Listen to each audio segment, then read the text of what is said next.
Every person watching this video has at least driven past a Kentucky Fried Chicken, if not been lured inside by the scent of its trademark 11 herbs and spices, and the inviting face of its founder and mascot, Colonel Sanders. But did you know that Colonel Sanders not only existed, but that his life story was a carnival ride of odd jobs, gunfights, and cantankerous Southern living, far removed from his kindly image as the face of KFC? Today on Weird History Food, we are going to talk about the crazy true story of Colonel Sanders. Okay, grab an 8-piece original and let's bite into some greasy chicken history.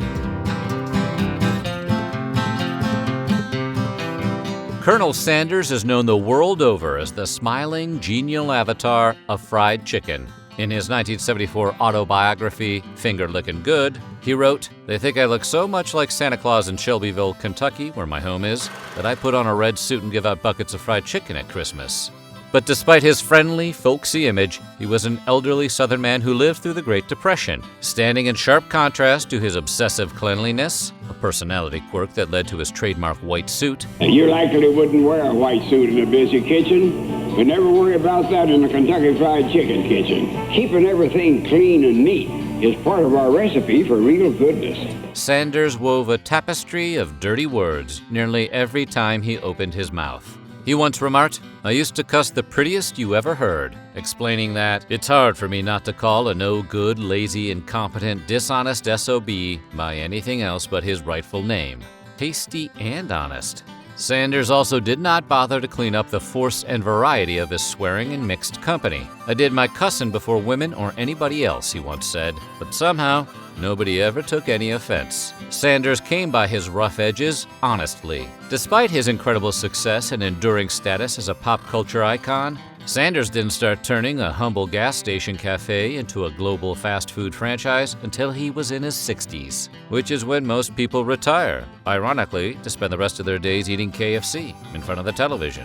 His early life was a struggle. Sanders was born in 1890. His father died when he was 6, which left him responsible for taking care of his younger brother and sister. He joined the workforce early to support his family, working as a railroad fireman, a streetcar conductor, a farmer, and an insurance salesman. Pretty much all the jobs you would expect a man who looks like Colonel Sanders to have, with the notable exception of folksy humorist or Mark Twain cosplayer.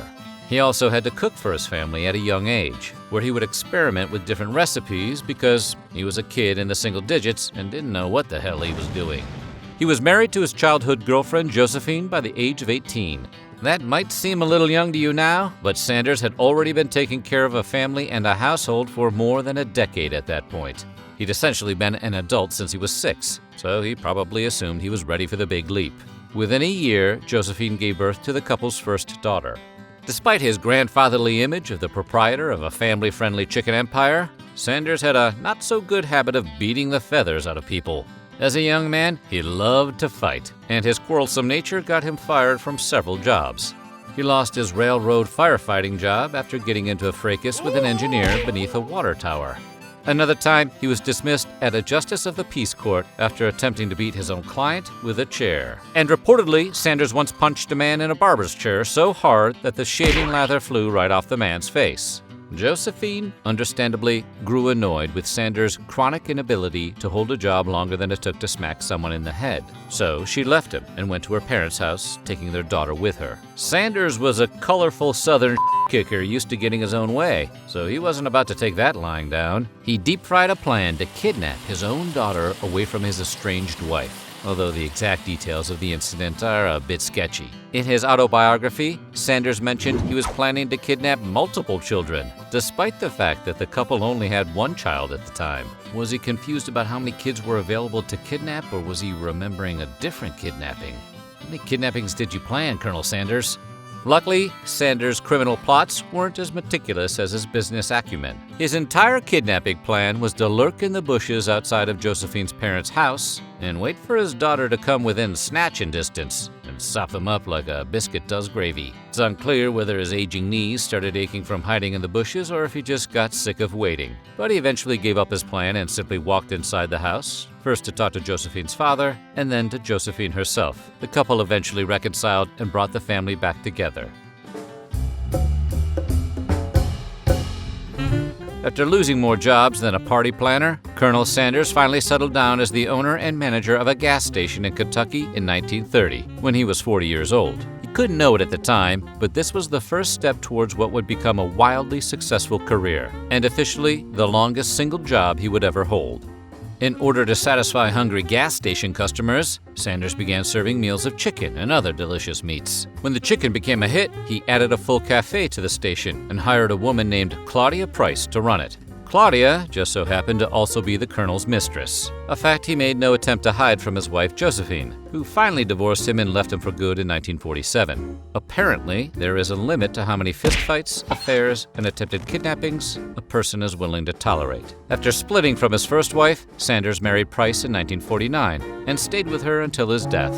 Sanders' pit stop was located on a particularly rough stretch of the Dixie Highway in Corbin, Kentucky, called Hell's Half Acre. This being the Deep South during Prohibition, it was a place where booze and shotguns lived. Come to think of it, booze and guns have pretty much always been kindred spirits. In the Colonel's own words, bootleggins, fights, and shootings was as regular as a rooster's crowing in the morning. Crime and violence were commonplace, but fuel was always in demand, and Sanders' motor stop was well positioned to earn him a comfortable living. Also, he was not exactly a stranger to thuggery. Sanders once got into a shootout with a rival gas station owner named Matt Stewart. The conflict began when Stewart started painting over Sanders' highway signs. And if there is one thing you absolutely do not do, it is to with the Colonel's money. With some executives from Shell Oil in tow, Sanders went to confront Stewart. The confrontation quickly became a gunfight. One of the Shell executives was killed, but Sanders wounded Stewart badly enough that the man gave up and was arrested for murder. While the incident was tragic and probably not the way Sanders had intended things to go down, taking Stewart out of the picture gave him a monopoly on gasoline sales in the area. On another occasion, Sanders was awakened early in the morning by the sound of gunfire outside his business. Two rival bootleggers were engaged in a shootout, entirely too close to the Colonel's gas station. Clad in nothing but his underwear and clutching his own standard-issue Kentucky scattergun, he kicked open his door and shouted, "Line up, both of you sons of bitches, and throw down your guns." We don't know if Sanders forgot to put his clothes on, but doing that in your skivvies, that's a power move anybody will respect. The two men complied, and a still pantsless Sanders helped the sheriff escort them to jail. Even after finally settling into his role as a gas station manager, Sanders still filled his off hours with odd jobs and volunteer work. Either he was captured by the wanderlust spirit, or he was trying to make sure his biographers had as much material as possible. And we appreciate that, Colonel. One of his many side hustles was volunteering as the local midwife in Corbin, Kentucky. He traveled across the county delivering babies like an armed stork, ultimately helping to bring 8 new lives into the world. It was this work, along with his famous fried chicken, that earned him the title of Kentucky Colonel, the highest civilian honor the state can bestow. The honor was given to him by Kentucky Governor Ruby LaFoon, who sounds like a character in a Kentucky Fried Chicken universe, or KFCU if we're being Marvel about it.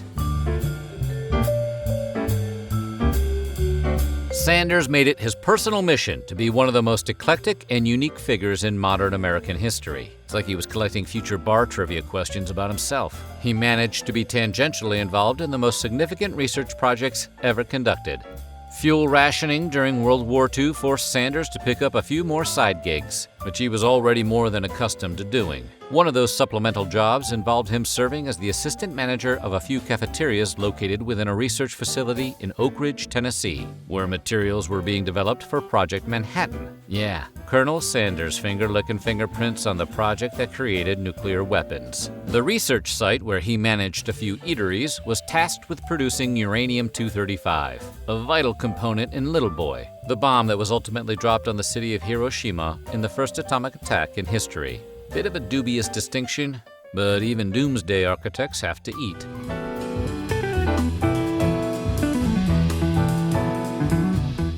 Colonel Sanders, did your chicken make you a wealthy man? See, I started franchising when I was 66 years old. Now that's an advantage again. Don't quit because you're 65, because you can do something quite worthwhile after that.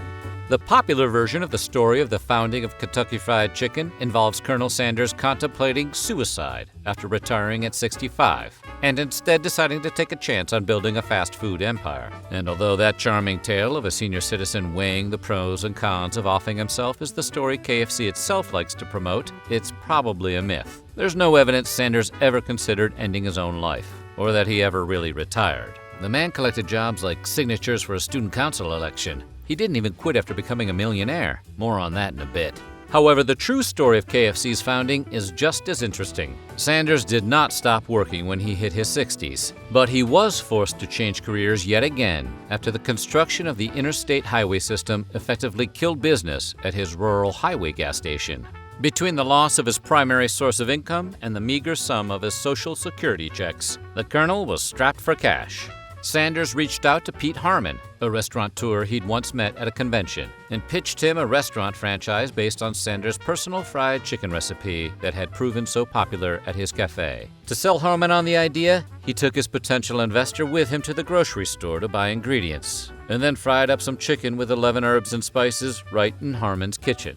The meal was evidently enough to convince Harmon, who briefly tried to convince Sanders to sell him the recipe before finally agreeing to franchise the first Kentucky Fried Chicken restaurant in Salt Lake City in 1952. Surprisingly, Sanders had nothing to do with the name. Kentucky Fried Chicken was reportedly coined by a painter named Don Anderson, whom Harmon had hired to paint a sign for the restaurant. Solid pick, Don. With Pete Harmon already on the hook, Sanders began to travel around the country looking for more franchisees. He loaded his car full of chicken, flour, pressure cookers, oil, and 11 different herbs and spices, offering to cook batches of chicken in exchange for a nickel for each order sold. He slept on the road to save money and time, and we get the feeling that Sanders was a guy who was comfortable sleeping in his car. Sanders more or less stayed on the road for the next 12 years, building his empire by recruiting more and more franchisees. By 1964, KFC had over 600 franchises across the country. That same year, he sold his interest in KFC to some investors for $2 million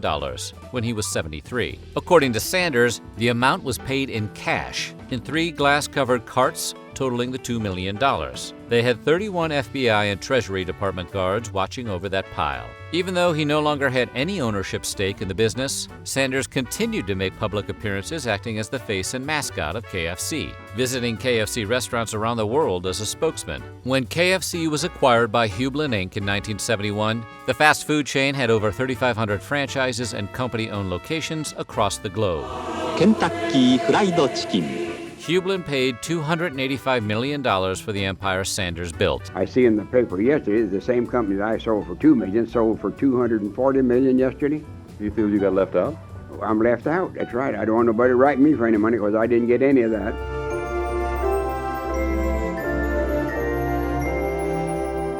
Sanders began to sour on KFC after the Hublin acquisition, and he engaged the company in several legal disputes. He tried to sue them for misusing his image. Hublin countersued for libel, but both cases ultimately fizzled. Sanders also attempted to open a brand new fried chicken franchise using his image, which he technically no longer owned as far as the food service industry was concerned, but he eventually backed down. I guess after he realized he couldn't bait Hublin executives into a gunfight. But that didn't stop him from publicly denouncing KFC. He complained that the changes the company had made to his gravy recipe reduced it to a damn slop. Sanders was witnessed walking into a KFC franchise as late as 1979, a year before his death, to throw food on the ground and berate the manager for what he perceived to be subpar quality. Maybe not surprising for a guy who plotted to abduct his own child. Colonel Sanders died on December 16, 1980 in Louisville, Kentucky at the age of 90. He saw the end of the 19th century as the dirt-poor son of a single mother, working to support his siblings, and nearly saw the end of the 20th century as a millionaire restaurateur and one of the most famous faces on the planet. Not a bad run, Colonel. Meanwhile, Hublin was acquired by R.J. Reynolds Industries, now RJR Nabisco, in 1982. 4 years later, PepsiCo bought KFC from RJR Nabisco in 1986 for a whopping $840 million. That is a lot of chicken, and even more bolo ties. Orville Redenbacher was sent to Earth with only one mission: to pop the world's most perfect popcorn. Though many had tried before him, no one else had the passion or the scientific know-how to make it happen. And when Redenbacher set out into the 20th century to change the popcorn landscape forever, the world would never be the same. So, today, we're popping up the history of Orville Redenbacher. All right, you want an extra large bucket for just $0.25 more? The people of the Americas have been eating unique varieties of popcorn for thousands of years, with the oldest known ears of cultivated popcorn dating back to 4,700 BC. Peru. Back then, entire cobs would be popped a variety of ways. Sometimes by placing them directly on hot coals, sometimes by roasting them over open flames, and sometimes by placing them in earthen ovens. Different cultures likewise had different relationships with popcorn, some more spiritual than others. For instance, some Native American tribal folklore regarded the sound of kernels popping as a sign that the spirits within the corn were becoming angry. Meanwhile, the Aztecs used popped kernels for ceremonial bling, decorating themselves with popcorn garlands, just like elementary school students would do hundreds of years later. Still, it's commonly believed that popcorn was only ever eaten by ancient peoples as either a delicacy or as a small dietary supplement, never as a staple part of their diets. Or as your mom might say, that's snack food, not food food. While rumors that the Pilgrims ate popcorn at the first Thanksgiving seem to be unfounded, Europeans were likely introduced to the treat early into their exploration of the North American continent, especially as French trappers formed relationships with the Iroquois in the Great Lakes region. Reportedly, the Iroquois would pop their popcorn kernels in sand-filled pottery jars, and the European settlers in both Quebec and what would become the northeastern United States quickly took to the practice too. Still, due to the variations between popcorn strains caused by adaptations to various environments, different regions had different strains of popcorn, and not all strains were created equal. So if your first handful of popcorn was from a dusty old corn stalk, you might assume it all tastes like that and never touch the stuff again. Furthermore, popping popcorn remained cumbersome. They didn't have microwaves yet, so it was a lot of work for a little return. As a result, it seems that not even these early European settlers ate much of it. But luckily for us all, this latter issue would be resolved in the late 19th century, as a certain candy store owner came steamrolling into the picture.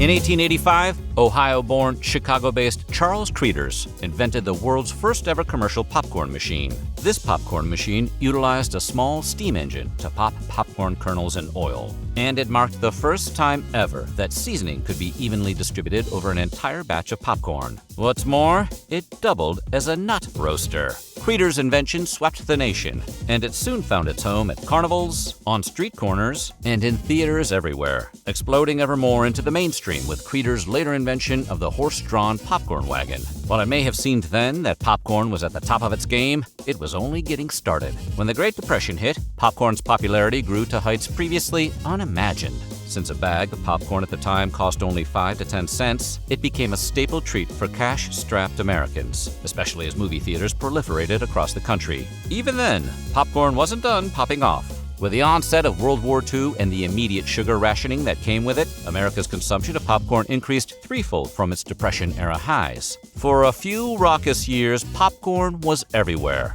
and everyone was eating it all the time. But then, the war ended. The good times were back. People had money again, and sugar made its triumphant return to the home front. What's more, the rise of the television saw the decline of movie theater attendance, and the entire popcorn industry took it on the chin. Thus, in a tragic betrayal, Americans turned their collective back on popcorn, leaving it to go the way of ambrosia salad.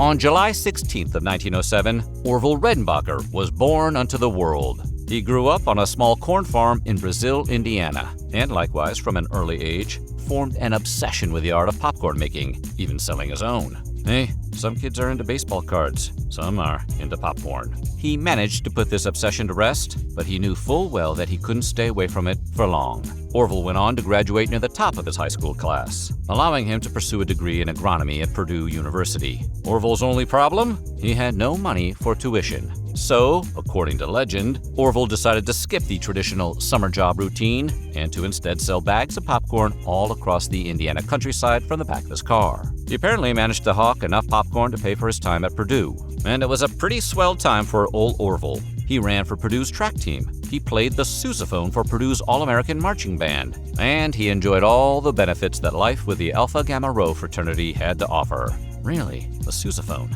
It's like this guy was trying to be a Trivial Pursuit question. You should have seen him keg stand an entire barrel of melted butter. Upon graduating in 1928, Orville got a job with Vigo County, working for a time as Farm Bureau Extension Agent, responsible for educating rural farms in emerging agricultural sciences. It was during this time that Orville first developed a taste for fame. He became the first county agent to do his own educational radio broadcast, eventually leading him to pursue graduate work in radio communications at both Purdue and Colorado State. But Orville had greater ambitions than life as a bureaucrat had to offer. No stuffed shirt desk jockey ever went on to change the world of popcorn. So he started up his own fertilizer business on the side. This business eventually became so successful that Orville put the bureaucracy behind him and instead grew himself mountains of cash. In fact, it was just enough cash to let his old obsession come popping back into view. Orville Redenbacher's personal motto was, "Do one thing and do it better than anyone." Tragically, many later entrepreneurs would take the exact opposite approach. Although he'd found success with fertilizer and with working for the government, that one thing continued to be popcorn. As popcorn fell out of public favor in the post-war years, it was only gaining momentum within Orville's daily life. Though he had started selling his own popcorn again in 1944, it wasn't until 1951 that he and his business partner, fellow Purdue alumnus Charles F. Bowman, bought up Chester's & Sons, an existing seed corn plant. There, he began to experiment in the development of the perfect strain of popcorn. Ideally, one that won't catch on fire if you misjudge the cook time by 3 seconds. He would take existing strains of popcorn and crossbreed them, hoping to create the fluffiest, lightest popcorn ever to exist. And after supposedly creating over 10,000 new strains of popcorn, Orville finally found just the one he'd been looking for. He and Charles named the strain Red Bow, a combination of their names, Redenbacher and Bowman. Orville's newfound strain boasted a 44-to-1 ratio of popped to unpopped kernels. With Red Bow in hand, they knew they had something special, so they decided to take it to market. Initially, they planned to simply sell Red Bow popcorn under that name, because it's pretty good. You could picture that on a box. But after paying $13,000 to a Chicago-based advertising agency, they were advised to change their strategy. The ad people thought that the popcorn would sell better if they ditched the Red Bow name and attached Orville's own name and face to the product instead. They presumably made the suggestion while Charles Bowman was still in the room, which is savage. Orville felt as though they had just thrown away $13,000. Later writing, "I drove back to Indiana Riley thinking we had paid $13,000 for someone to come up with the same name my mother had come up with when I was born." But the partners ultimately decided to go with the agency's suggestion, and in 1970, Orville Redenbacher's Gourmet Popping Corn finally launched. Though Orville's name would be attached to their new popcorn product, Charles would head the company for the 4 decades that followed. All the while, Orville would remain the company's head of scientific research. Still, with a personality like Orville's, the popcorn's namesake couldn't be kept in the lab all his life. If your product is headed up by a folksy old man, it is your responsibility to put that folksy old man on television. Orville made his first TV appearance in 1973. He went on the show to tell the truth, and the show's judges went head over heels for his popcorn right on national television. More importantly, though, audiences everywhere took to Orville like popcorn to salt, and Orville's company was quick to capitalize on their lead scientist's sudden stardom. Soon after, they began to broadcast Orville's quaint and humble persona all over American airwaves. He'd always wear his trademark horn-rimmed glasses and bow tie, sometimes with one of his many grandkids, a boy named Gary Redenbacher, at his side. He looked more like a caricature of an old man than actual caricatures of old men. Reportedly, audiences found Orville to be so charming that many assumed he was an actor. Many even wrote to the company to ask if it was all for show, or if Orville was the real deal. To clear things up, the company then arranged for Orville to appear on multiple televised talk shows, just so he could explain his passion for popcorn to Americans everywhere. It was a huge success, and Orville's passion made America fall back in love with a crunchy snack they'd once adored. With Orville Redenbacher quickly becoming a household name, his namesake popcorn grew by the mid-1970s to capture about a third of the unpopped popcorn market. And in 1976, the company was bought by Hunt Wesson, only to then trade hands a handful of times over the decade and a half that followed, eventually ending up under the control of Conagra Brands. Those ad people were right. Orville Redenbacher still sounds better. Orville continued to star in commercials well into the 1980s, And in 1988, Orville's alma mater, Purdue, granted him an honorary doctorate for his contributions to the popcorn industry. Sadly, in 1995, Orville suffered a heart attack at the age of 88, causing him to drown in the jacuzzi of his California condo.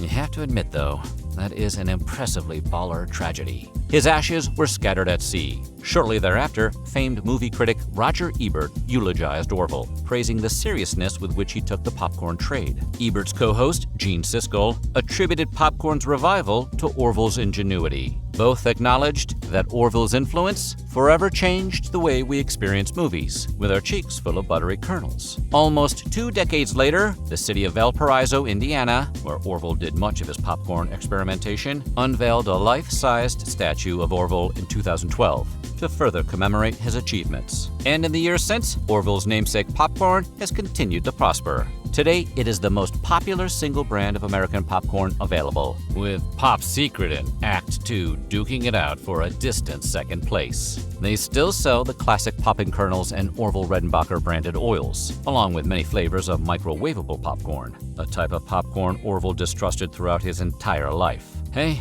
we get it. He was an old-school popper. Today, their microwavable popcorn lineup includes butter, ultimate butter, and movie theater butter, along with their more health-conscious Smart Pop and Naturals lineups. They also now sell Skinny Girl popcorn, along with a whole array of popcorn-related seasonings, including flavors like white cheddar, nacho cheese, and ranch, along with the less conventional Buffalo Wild Wings buffalo sauce and Cinnabon flavors. And Orville's cheerful, folksy face still graces nearly every Orville Redenbacher product to this day. Just don't let him see you use the microwave. Popular packaged foods often feature a mascot designed to be the face of the product. Tony the Tiger, the Pillsbury Doughboy, Morris the Cat, and many others have used their smiling faces to sell cereal, baking ingredients, and pet food. So it may surprise you to know that among the many familiar faces in the grocery store aisles, the grinning, mustachioed gent on Chef Boyardee products was not only a real person, but a genuine chef of some renown. Hello, may I come in? Today on Weird History Food, we're exploring the life of Hector Boyardee, the real Chef Boyardee. Now, settle in with a steaming microwaved bowl of beefaroni and savor this true story of America's favorite chef.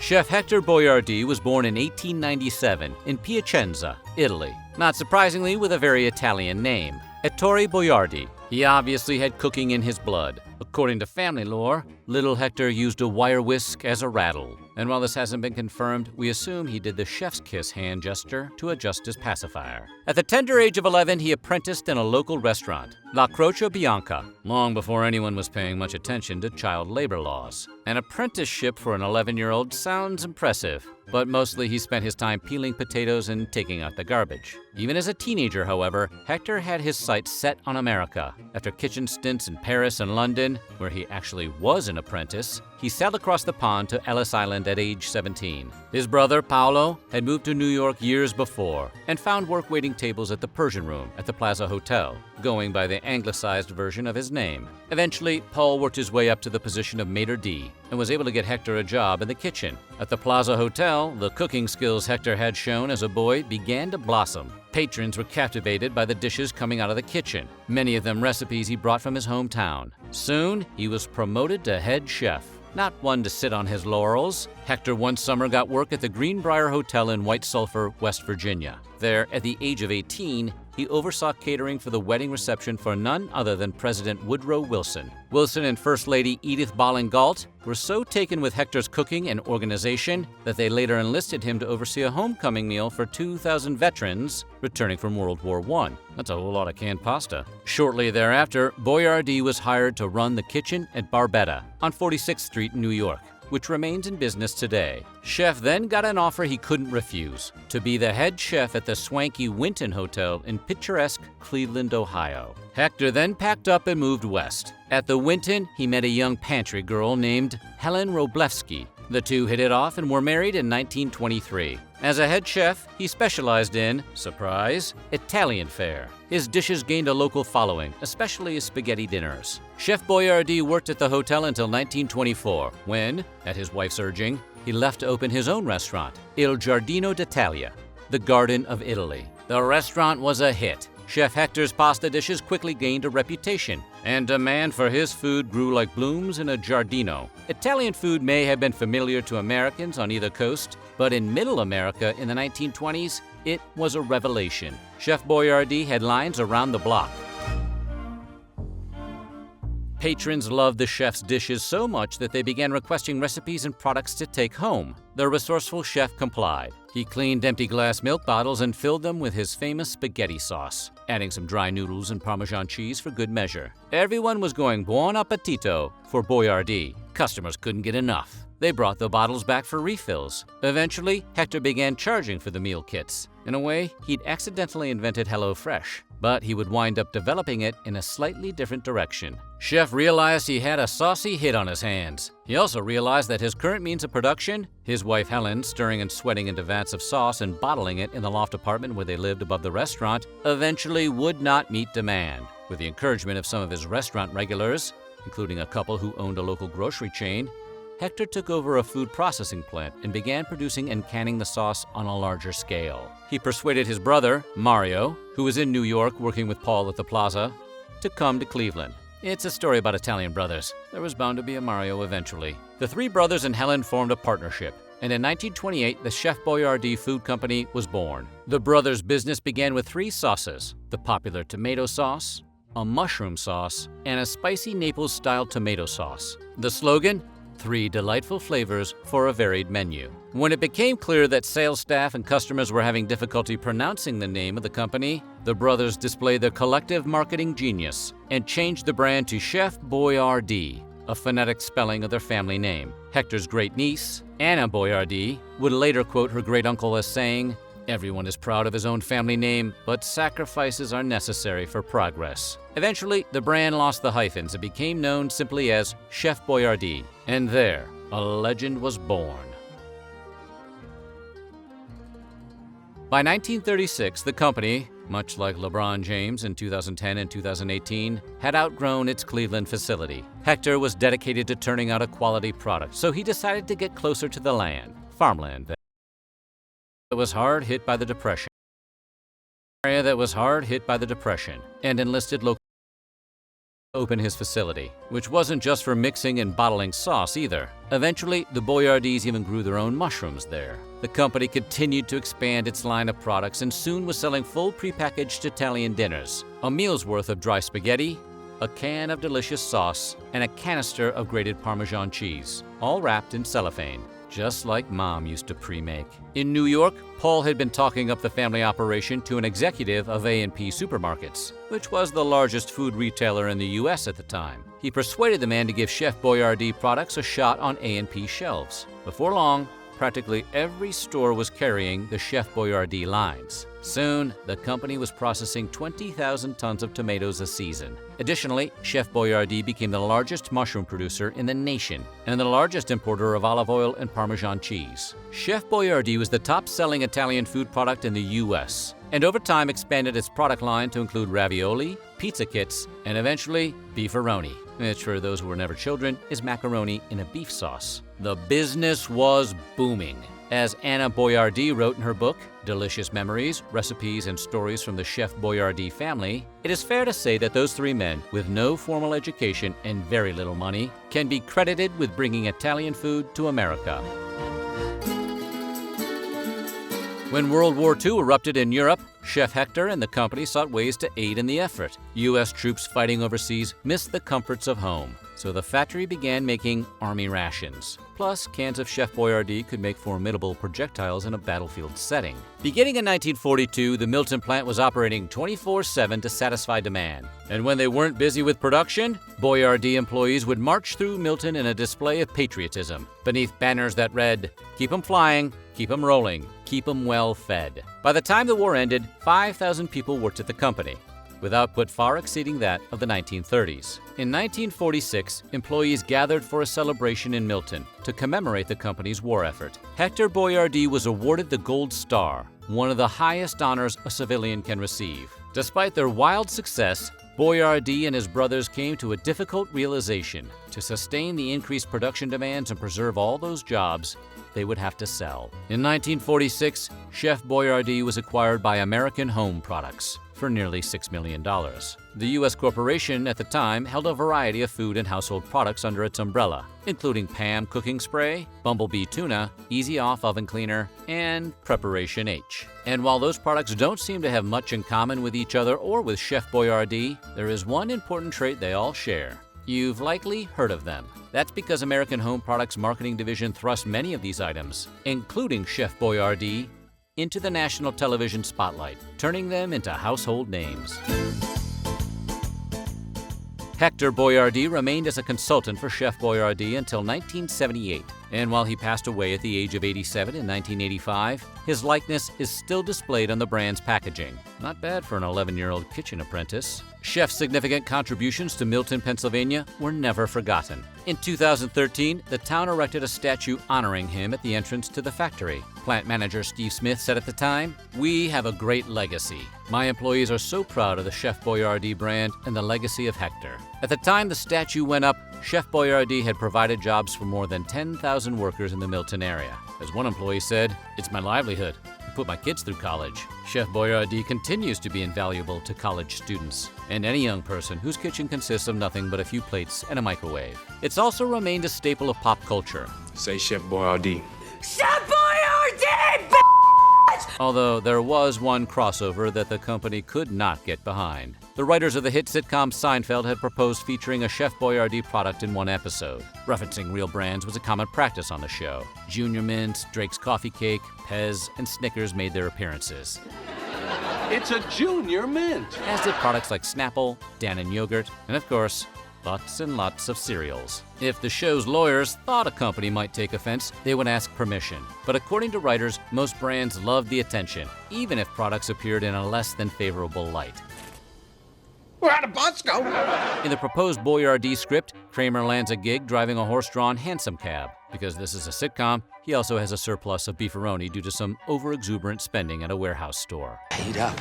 I got 34 more cans. Kramer feeds the excess pasta to his horse, which makes the animal break wind uncontrollably to the disgust of his passengers. Chef Boyardee wasn't thrilled with the joke, so the beefaroni was changed to the fictional brand Beefarino. But we all knew, and we all know. In 1996, American Home Products spun off its food division into International Home Foods, whose products included Chef Boyardee, Gulden's Mustard, and other well-known brands with seemingly infinite shelf lives. Today, Chef Boyardee products are produced by ConAgra, one of the world's largest creepy-sounding branded food companies, which acquired International Home Foods in 2000. But Chef Boyardee still plays the classics: beef ravioli, spaghetti and meatballs, beefaroni, and lasagna, plus a bunch of other flavor combinations in mini and overstuffed versions. Available in cans and microwavable cups that will burn the shit out of your mouth even at the lowest setting. It's all part of the charm. In addition, the company sells pizza sauces and pizza kits, and other fun pasta dishes like cheesy burger macaroni, which sounds like a kid's lunchbox was in an accident. And although Chef Hector may have been confused by the request back in the 1930s, Chef Boyardee even makes cauliflower pasta for folks looking to cut carbs. So there you have it. After almost 100 years, Chef Boyardee, a dependable supermarket center aisle staple, is still going strong. And it all started with a real-life Italian immigrant who spent almost his whole life in the kitchen and promised America a delicious dinner for only pennies a serving. Bravissimo, chef. Bravo.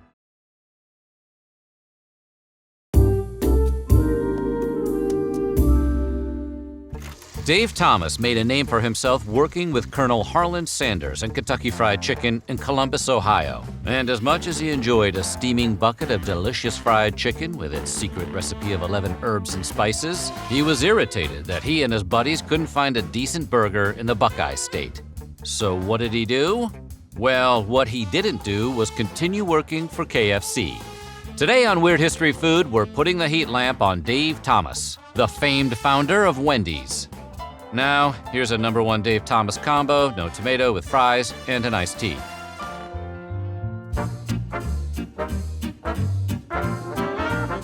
Rex David Thomas was born in Atlantic City, New Jersey on July 2nd, 1932. His mother, Molly, was unwed and wasn't able to keep him. At 6 weeks old, he was adopted by Rex and Aleva Thomas, but sadly Aleva passed away when Dave was only 5. In the following years, his adoptive father moved frequently from state to state looking for work. The time Dave and his dad spent together mostly involved eating at local restaurants, usually ones with good hamburgers. It was an activity that Dave relished because, 1, he had his dad to himself, and 2, yum, burgers. Have you had a hamburger? They are fantastic. He also later said that he enjoyed sitting in restaurants watching families enjoy a meal together. Like sprinkling seeds on a newly baked bun, these early memories with his father seeded his desire to one day own his own restaurant. When Rex was traveling, Dave often spent summers with his grandmother, Minnie Sinclair, on her farm in Kalamazoo, Michigan. Some of Dave's fondest childhood memories were of his time on the farm, where Minnie taught him the value of hard work, responsibility, and respect for others. The instability of his own family life made him realize that he would have to rely on himself, his own work ethic and ambition, if he were going to succeed. He got one of his first restaurant jobs at the age of 12 or 13 at the Regus restaurant in Knoxville, Tennessee. Later, when Dave was in high school and living with his father in Fort Wayne, Indiana, he got a job at the Hobby House restaurant working for owner Phil Klaus, who would become a mentor. At the age of 15, Dave had finally found the family he was looking for at the restaurant. When his father grew restless and was set to relocate yet again, Dave refused to leave.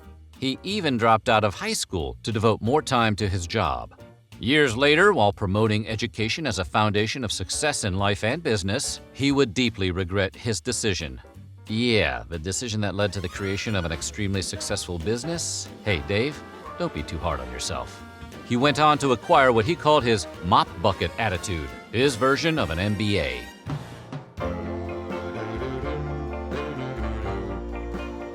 Dave enlisted in the Army at age 18 at the beginning of the Korean War, hoping that by volunteering rather than being drafted, he would have some choice in the direction his military service would take. He went to Fort Benning, Georgia, where he attended the U.S. Army Cooks and Bakers School and learned the craft of feeding hungry troops. Yes, Dave Thomas was a war chef. His military career would encompass several culinary milestones. He was one of the youngest soldiers ever to manage an enlisted men's club, where troops could let loose a bit and maybe enjoy a burger without the domineering presence of an officer. And he was sent to Germany as a mess sergeant, where he fed thousands of soldiers a day. These experiences were significant contributors to his later success in fast food. And eating at a fast food joint is similar to eating in a mess hall, except the food is tastier.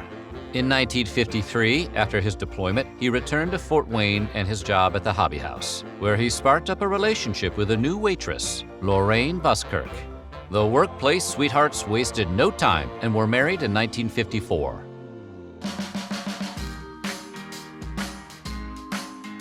At the Hobby House, Klaus made the acquaintance of Colonel Sanders, who was on the road promoting franchises for his Kentucky Fried Chicken business. And if you've seen our episode on Sanders, you know that Sanders being on the road probably involved a shotgun and at least one fistfight. Klaus saw an opportunity when it came clucking and began selling KFC at his Hobby House restaurant, the head cook for which, by this time, was Dave Thomas.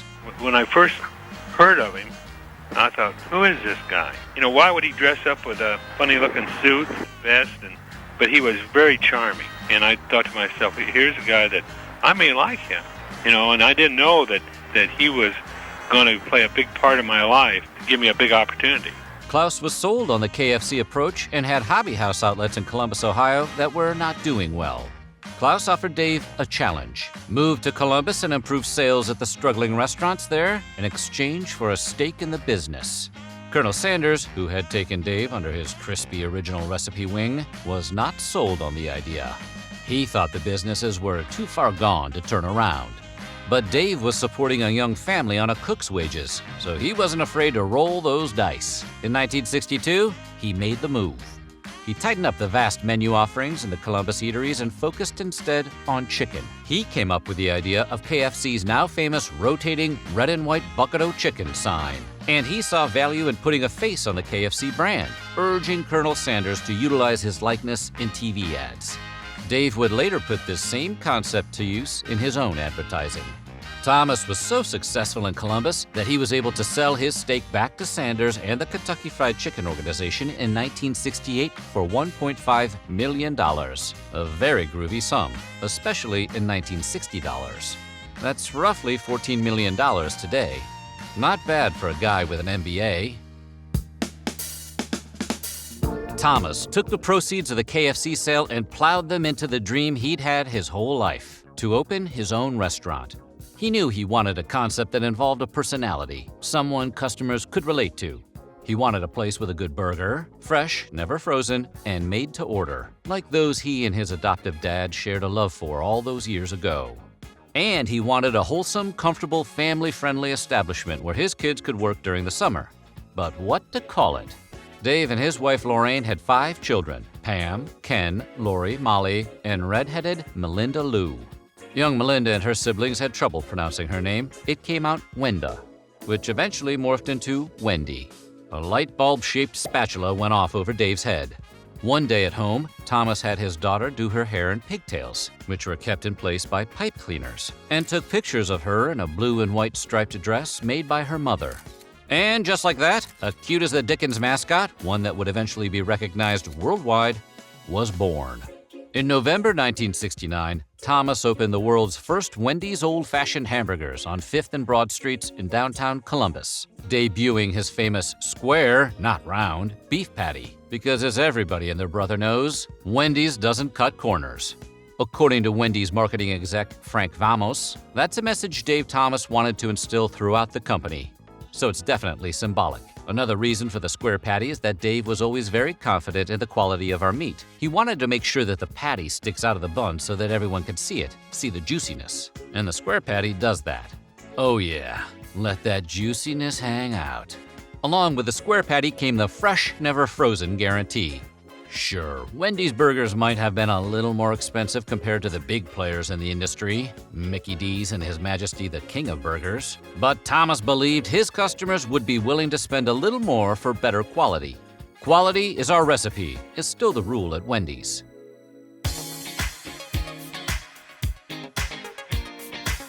Dave pioneered other fast food concepts, including the restaurant's short menu. Wendy's first customers could choose from the hot and juicy burger, rich and meaty chili, fries, soft drinks, and that Wendy's staple, the Frosty, into which some people allegedly dip their French fries. Monsters. The first Wendy's didn't include a drive-through window, but beginning in 1970, the company began installing them in subsequent outlets.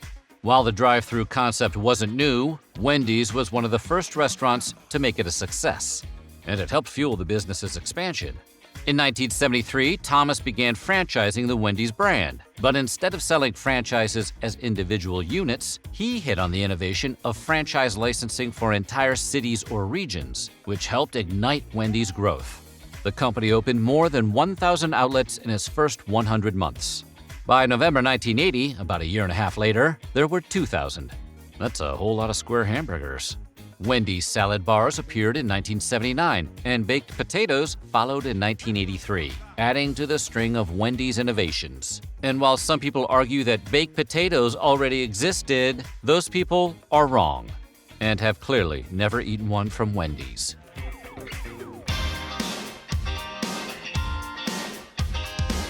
In 1984, Russian-born manicurist turned TV personality Clara Peller appeared in an iconic television ad for Wendy's, in which she stared at a gigantic pillowy bun dwarfing a minuscule hamburger patty and demanded to know, "Where's the beef?" The ad was a huge hit, with Wendy's partly attributing a 31% boost in annual revenue to its popularity. "Where's the beef?" "Where's the beef?" eventually became a cultural catchphrase. "Where's the beef?" Right here, ma'am. That's cooked.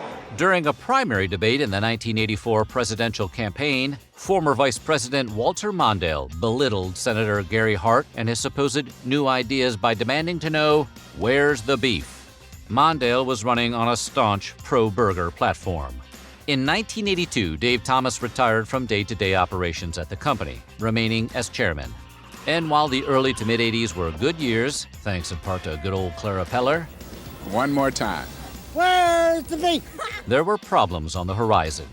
Sales from a new breakfast menu were less than dazzling, brand awareness became muddled, and quality control suffered.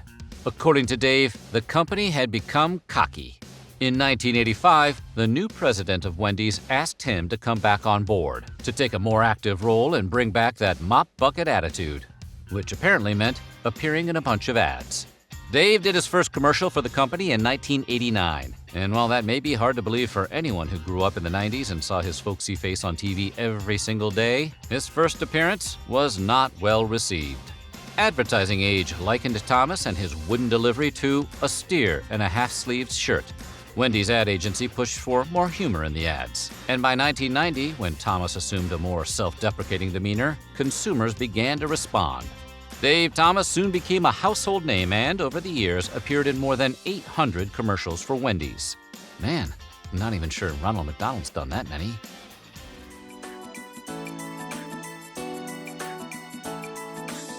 Dave was extremely busy during the 90s, and not just doing all those commercials. In 1992, he founded the Dave Thomas Foundation for Adoption because he believed that every child deserves a permanent and loving home. Dave also used his success and popularity to promote education. But some kids thought Dave's message didn't square with his experience. He was a high school dropout, after all, which he saw as a terrible stigma. So in 1993, at age 60, Thomas studied for and received his GED from Coconut Creek High School in Fort Lauderdale, Florida, where he lived.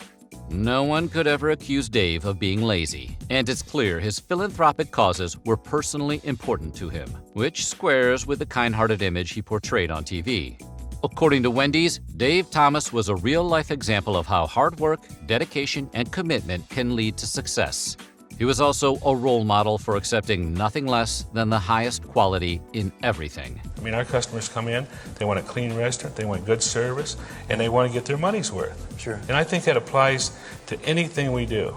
Thomas passed away in 2002 at the age of 69 after devoting more than 30 years to his passion, Wendy's, and enjoying great success. But he did have at least one regret, according to the real Wendy, his daughter, who is herself a Wendy's franchisee. Dave apparently felt a little guilty about putting so much attention on her as the restaurant's mascot. Melinda recalls him once saying, "I should have just named it after myself." Dave's doesn't quite have the same ring to it. But put some baked potatoes on the menu and we'll talk.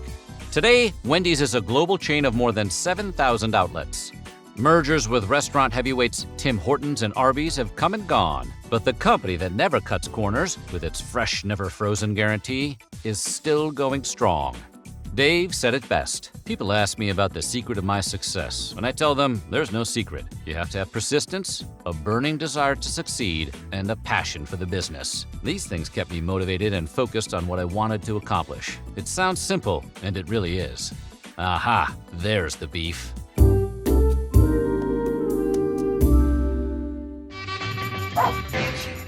If you were around in the late 90s, you couldn't escape the Taco Bell Chihuahua. You rang? No, really. The little dog was everywhere, appearing in commercials, hawking adorable collectibles, starring in blockbuster movie tie-ins, and possibly even invading your dreams. Then, as quickly as he appeared, the little guy vanished. So what happened? Today, we're getting to the bottom of what happened to the Taco Bell Chihuahua.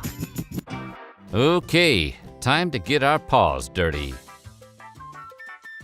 Taco Bell already had a reputation for humorous, offbeat advertising throughout the 1990s. They didn't survive the franchise wars in Demolition Man for nothing.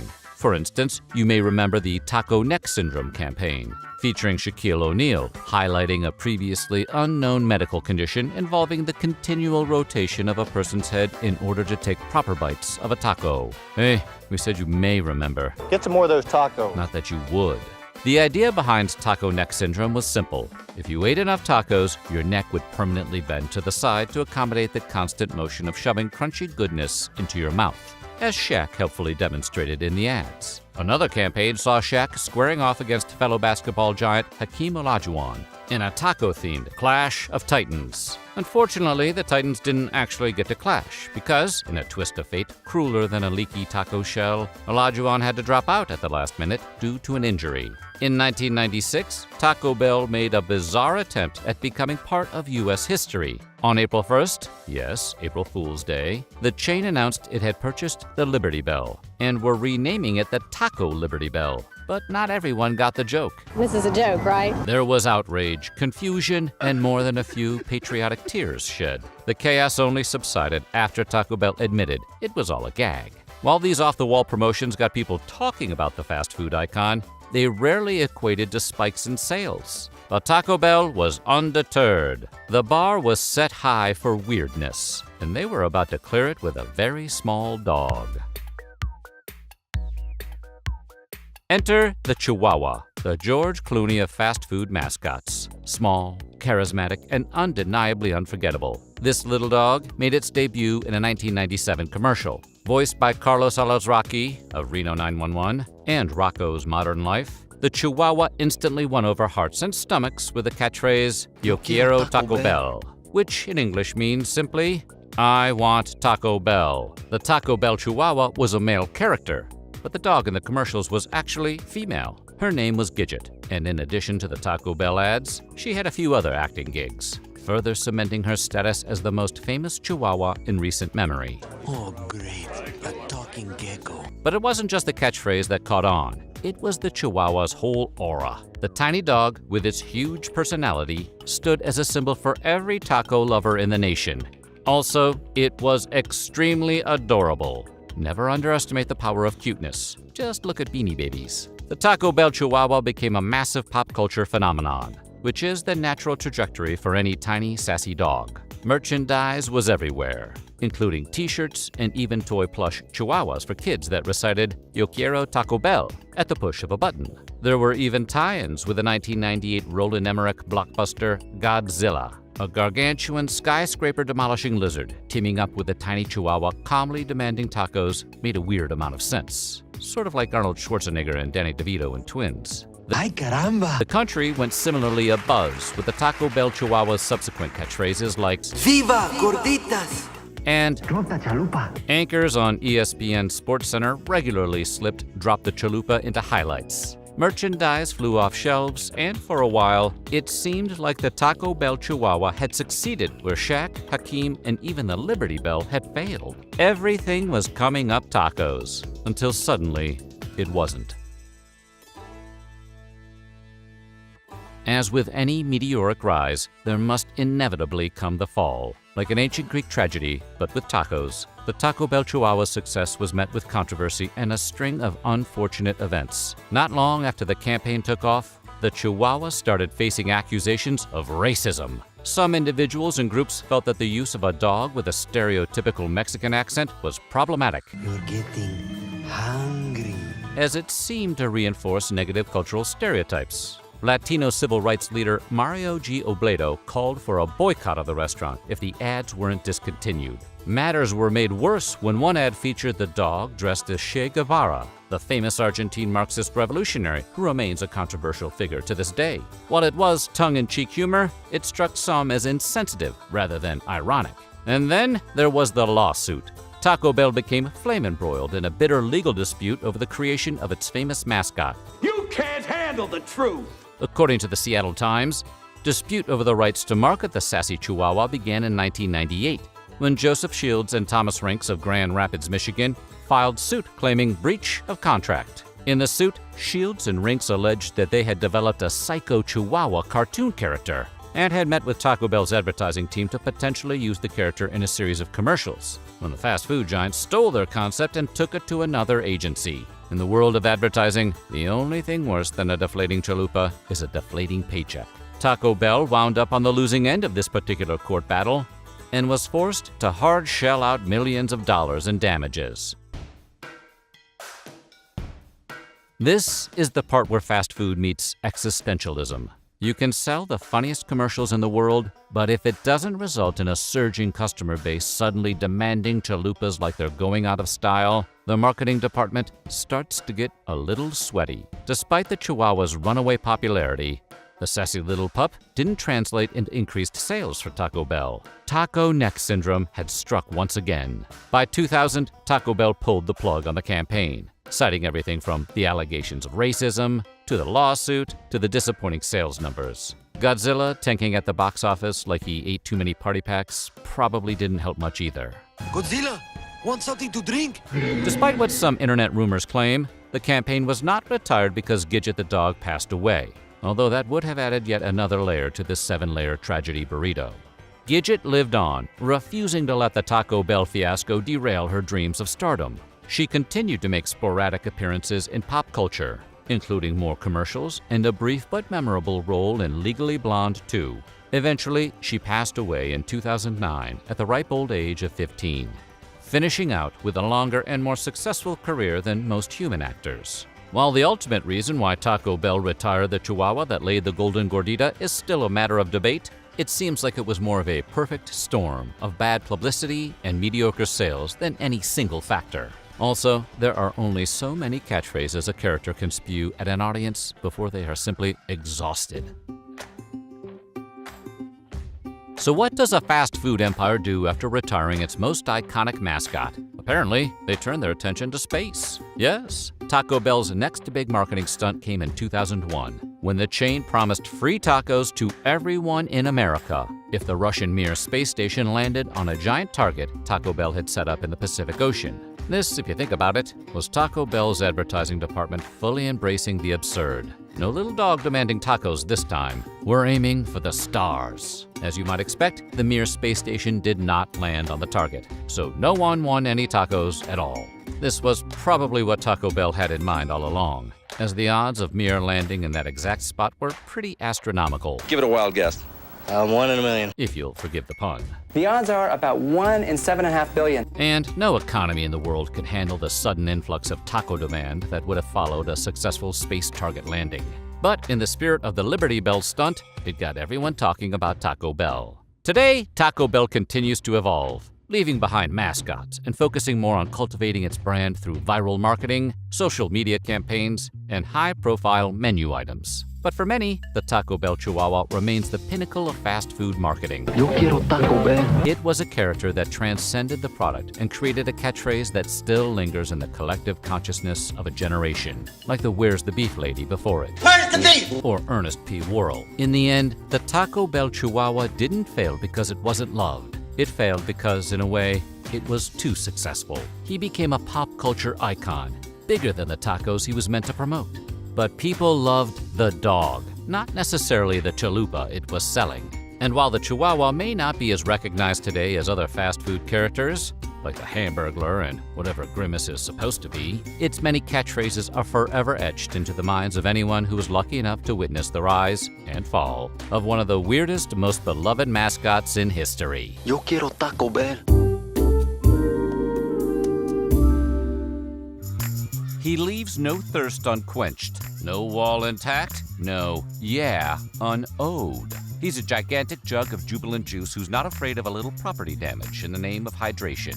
It's the man who sells the Kool-Aid, known simply as the Kool-Aid Man. His high-energy ad campaigns are forever burned into whatever part of our brains controls thirst, cementing him as a permanent fixture in pop culture and in our hearts. But what is the deal with this guy? How did they come up with the idea for a sentient beverage receptacle that took the world by storm? These are the questions that our parched minds are dying to be satisfied with. So, today we're giving you the refreshing story of whatever happened to the Kool-Aid Man. Oh yeah! Before we talk about the man in the jar, we need to talk about the man who started it all. Chemist Edwin Perkins was born in Lewis, Iowa, just before the turn of the 20th century. Around that same time, Edwin's father purchased a general store and moved the family out to Handley, Nebraska to run it. Dad's store had everything a young fledgling chemist would need for early experimentation, including packets of Jell-O gelatin dessert mix. 1897's hottest new snack innovation, a powder that turns solid when it gets wet? The future is 1897, baby. Perkins continued to experiment with different products, and by the time he was an adult, he had over 125 self-made products he would sell door to door. By 1927, the most popular item in his arsenal was a fruit-flavored liquid concentrate called Fruit Smack, which was sold in 4-ounce quart glass bottles and, when mixed with a pitcher of water, made a low-cost drink the whole family could enjoy. Perkins knew that concentrated mixes were a slam-dunk marketing endeavor based on how well Jell-O was doing at the time, and decided to focus his energy on ways to make his most popular item more lucrative than ever. The path to a new drink phenomenon began.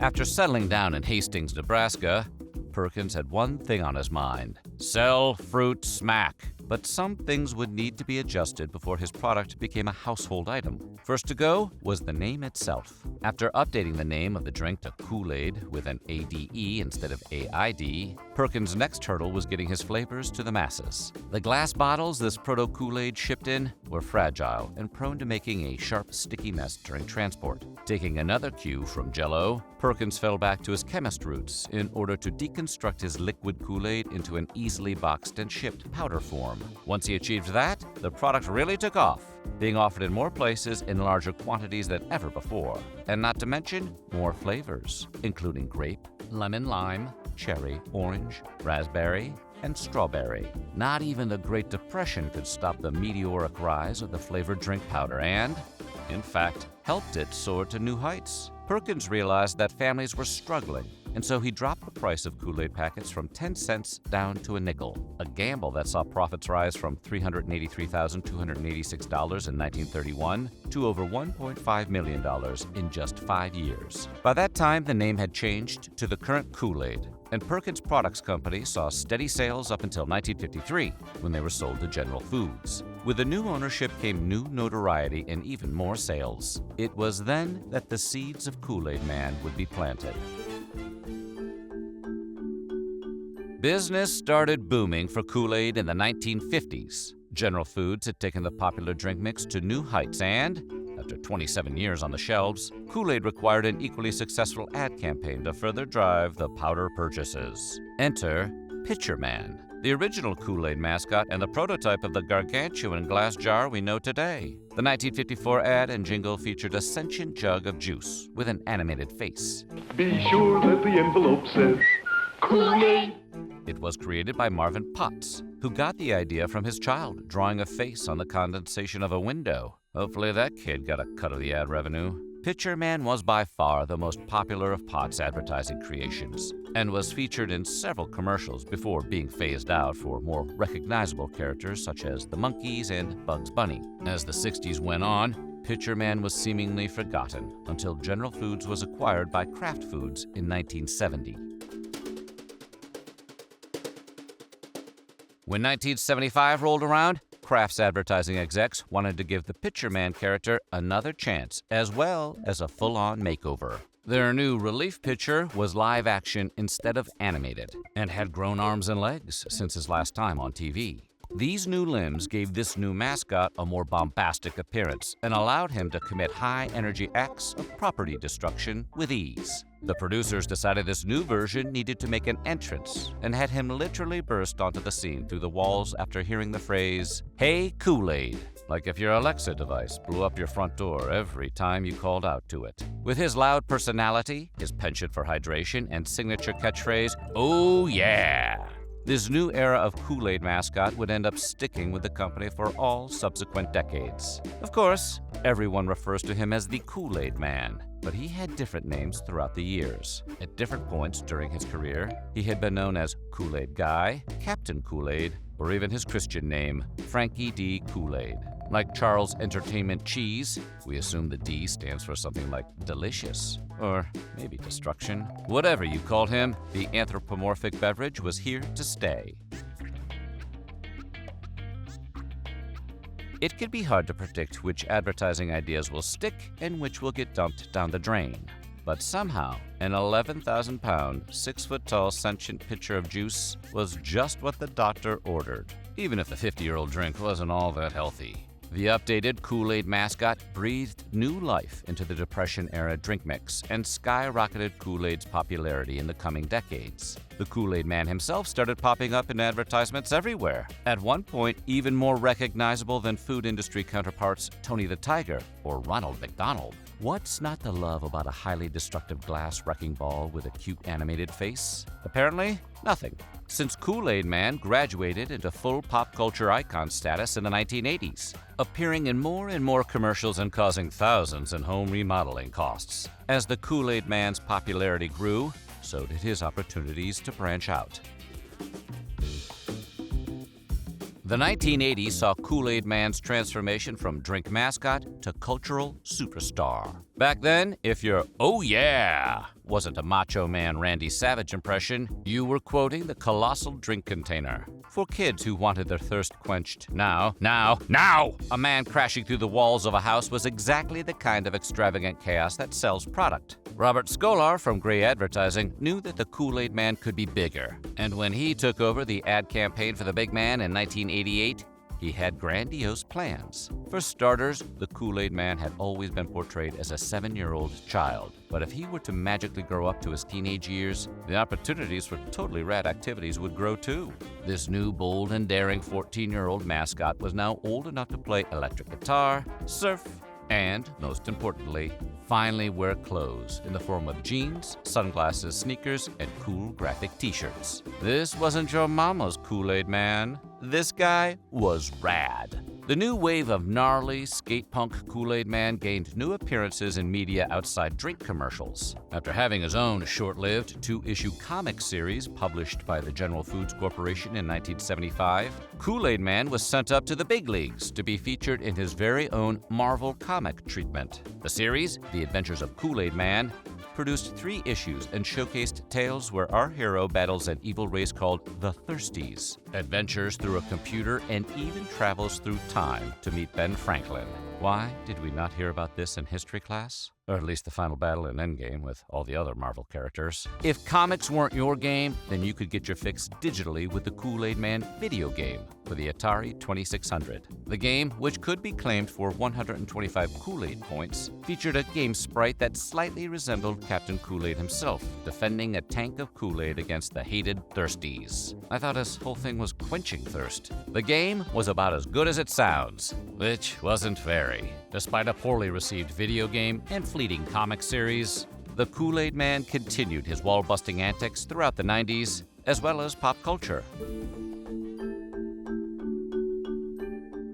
Kool-Aid's influence was palpable throughout the 20th century, for better or for worse. Not just for its tasty, sugary sweetness and low price tag, but just the statement, drinking the Kool-Aid, had secured the beverage's place in the lexicon. Of course, the phrase has negative connotations related to the Jonestown cult massacre. Cult leader and mass murderer Jim Jones was said to have made his followers drink poison-laced fruit beverage, which was identified as Kool-Aid, though the drink was likely a different knockoff brand of fruit juice. Regardless, ever since the tragedy in 1978, whenever someone gullibly believes in a dangerous or foolish ideology, friends say that they have been drinking the Kool-Aid. By the time the millennium rolled around, the Kool-Aid Man was a well-known pop culture legend. He had an animated makeover in 1994, as well as a slew of fresh new flavors and products with names like Bursts and Jammers. He even made a memorable cameo in a 1999 episode of Family Guy, and continues to be a running gag to this day. The 21st century has been bustling for the man. He's had several makeovers, including another live-action series against an equally large bottle of soda from 2009, followed by a fully CGI transformation in 2013. This latest version answers the long-standing question, does Kool-Aid Man's essence lie in the pitcher or the juice? It turns out it's his pants, and the different flavors are different styles. It all makes sense now. Whether you've noticed him on TV recently or not, Kool-Aid Man's legacy cannot be denied. Reportedly, 90% of kids can recognize Kool-Aid Man on sight, though most younger viewers probably know him strictly from that Family Guy cameo. But Kool-Aid's hometown of Hastings, Nebraska has ensured that the memory of Kool-Aid and the man, which bears its name, are immortalized forever. In the Hastings Museum of Natural and Cultural History, you could find many Kool-Aid-related items, including an original costume from 1975, a statue, and vintage powder packets on display. Kool-Aid was even dubbed the official state drink of Nebraska in 1998. In May of 2000, Kool-Aid Man placed his footprints in the cement out front of Man's Chinese Theater in Hollywood. The spectacle kicked off with the crowd yelling, "Hey Kool-Aid," and our boy doing what he does best, busting through brick walls. Outside of the drink advertisement biz, Kool-Aid Man could be seen in a music video with Little John, the Family Guy mobile game, and even in ads for other products such as Progressive Auto Insurance and the funeral of Mr. Peanut, which is a wild sentence to say. His tears kicked off that whole baby nut viral video that broke the internet a few years back. Kool-Aid Man's legacy of busting through others' property has inspired a social media trend that involves running through walls and fences as fast as you can. Perpetrators from ages 12 to 18 have been arrested all over the country for imitating the challenge. But when will someone bring Captain Kool-Aid to justice? Consistent Kool-Aid trends keep the drink at the top of America's favorite drinks list, with more than 26 gallons consumed every second during the summer. If that sounds like your kind of summer, stop by Hastings in August for their 3-day Kool-Aid Days Festival. While there, you could partake in events like a bicycle race, frisbee golf, live music, and of course, Kool-Aid chugging contests. The whole shebang culminates in the crowning of the coveted Miss Kool-Aid Days. Whether you drank it as a child, dyed your hair with it as an edgy teen, or just enjoyed watching a giant tub of liquid rizz up thirsty children at a party, the legacy of the drink and its mascot remains almost 100 years after its invention. Chuck E. Cheese. Just the name conjures childhood memories of slick, rubbery cheese, sticky ball pits, and those unsettlingly cheerful animatronic animals. But how did this beloved symbol of childhood come to be? And how does Chuck E. Cheese's story mirror the rise and fall of his creator? A 70s video game designer trying to make Ready Player One a reality. Today, we're talking about the weird history of Chuck E. Cheese. Okay, grab your tokens and your Tums, and get ready to pay a visit to the place where a kid can be a kid.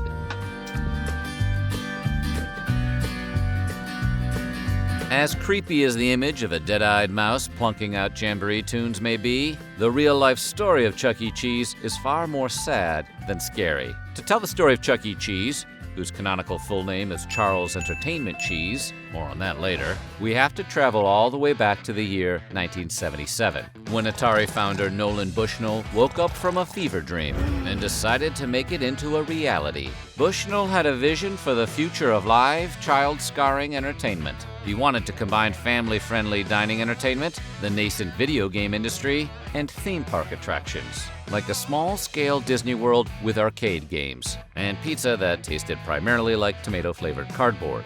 Bushnell knew that in order to compete with Disney or Six Flags, he'd have to create a stable of characters to rival Mickey Mouse's gang in the Looney Tunes. First, we were going to do a country store where the potbelly stove sang bass and the canned goods were the chorus. And then we decided, oh heck, let's go with the animals. And so we bought a costume from a trade show, gave it to our engineers and said, make him talk. And that's really how Chuck E. Cheese was born. Bushnell would later claim he'd chosen the character's name because the distinctive pronunciation forced people to smile when saying it. Chuck E. Cheese was considered a 3-smile name, or maybe the grin of a car salesman.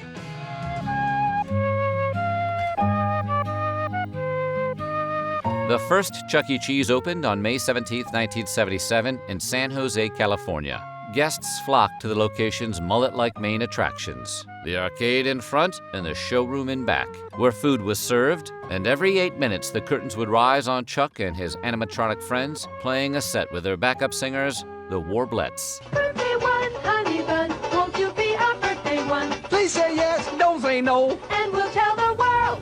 Originally titled the Chuck E. Cheese's Pizza Time Theater, Bushnell sought to differentiate his world from that of more traditional amusement park characters by replacing all the people in costumes with animatronics. Next song is for my second husband, Eugene, who used to ride with the Texas Rangers. By replacing weak flesh and blood employees who would get tired or need an occasional bathroom break with indefatigable robots, Bushnell could guarantee customers round-the-clock live and somewhat spooky entertainment, just as long as you were open-minded about your definition of live.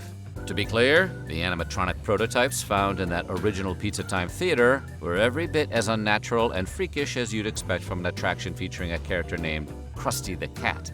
But this was the 70s, and Chuck E. Cheese and his gang were considered to be on the cutting edge of advanced robotic puppetry.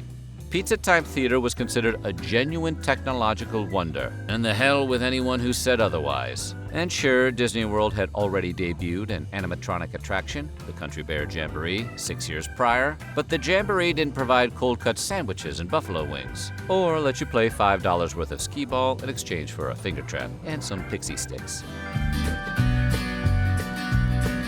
Bushnell hadn't originally meant for his creation to mimic the look of Disney's flagship character quite so hard. He initially planned to name his establishment Coyote Pizza.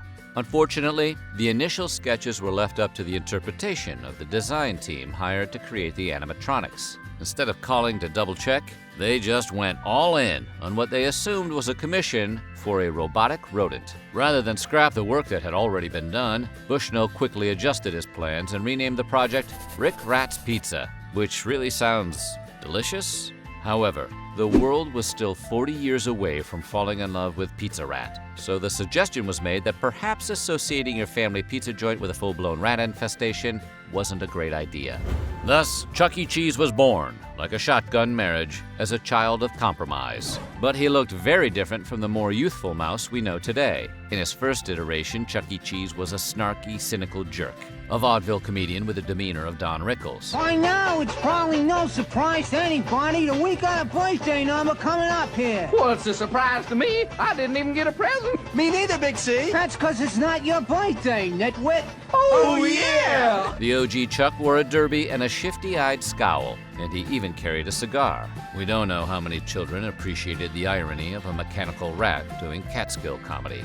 In a March 1979 edition of Western Food Service magazine, Chuck E. was described as a streetwise Jersey-born rat who makes rude comments and interrupts his guests. That sounds uniquely awful, especially if you're a parent trying to plan a birthday party, or a Little League coach trying to find some place that can keep 30 kids entertained for an hour. But in fairness, no one asked for that boat ride scene in Willy Wonka and the Chocolate Factory either. Tell our little guy to turn this around, Wonka! Sometimes we need children's entertainment to be a little traumatic to stick in our collective nostalgia jar.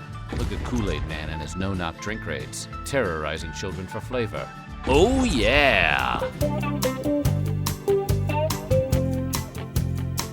Hard hit by the cratering of the video game industry, Bushnell resigned from Chuck E. Cheese to file for Chapter 11 bankruptcy in 1983. The business was bought by its closest rival, Showbiz Pizza, for $35 million in 1985.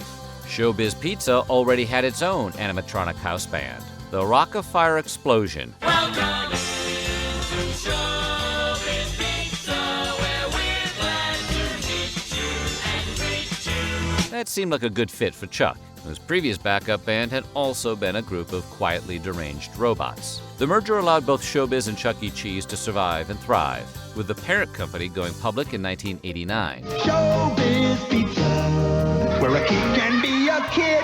However, Showbiz Pizza began phasing out its original characters for Chuck E. Cheese and Munch's make-believe band, and die-hard fans were not happy. Showbiz Pizza purists still prefer the original cast of characters to this day. As depicted in the YouTube documentary The Rock of Fire Explosion, at least one couple has gotten married in front of Billy Bob, the banjo-playing bear frontman of Showbiz Pizza.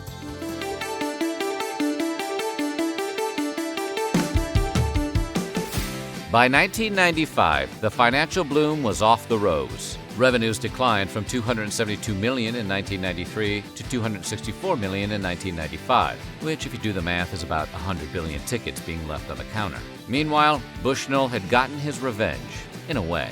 By 1995, over 64 million video game consoles could be found in America's homes. With kids happy to sit in their bedrooms playing Nintendo, Super Nintendo, Sega Genesis, or Sony PlayStation, the customer base for arcades faded. It also didn't help that animatronic robots that once seemed so futuristic were also not aging well, as the new youth class had no frame of reference for Chuck E. Cheese's brand of 70s shtick. So what did appeal to 90s kids? Attitude. And in the 90s, attitude meant a lot of skateboarding, backwards hats, and pouty angst. The revamped Chuck E. Cheese didn't give his age, exactly, but he was clearly a lot younger. Like, he had to get his homework signed by his parents younger. Chuck E. also got a major personality adjustment and stopped interrupting and insulting his bandmates. Basically, he became less of an asshole. Maybe he started meditating. Like most of the children of that generation, we could assume this was because Chuck was sprinkling plenty of Ritalin on his pizza. But if Chuck E. Cheese wasn't a semi-abusive curmudgeon from a forgotten era of Hollywood, who exactly was he?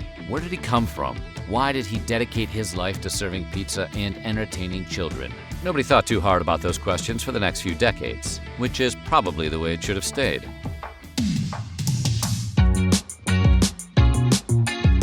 Forward 2 decades to 2014, when America had finally recovered enough from Y2K and 9/11 to begin to question a 70s arcade rodent for a credible backstory. That year, the brand's official website released Chuck's memoir, The Story of Chuck E. Cheese. It told the tale of a thinner, younger rat, one with an expressive face, fitted jeans, and a party Christian name, Charles Entertainment Cheese. And as you'd expect from a kid whose middle initials stood for entertainment, Charles was an orphan. Not the kind who got adopted either.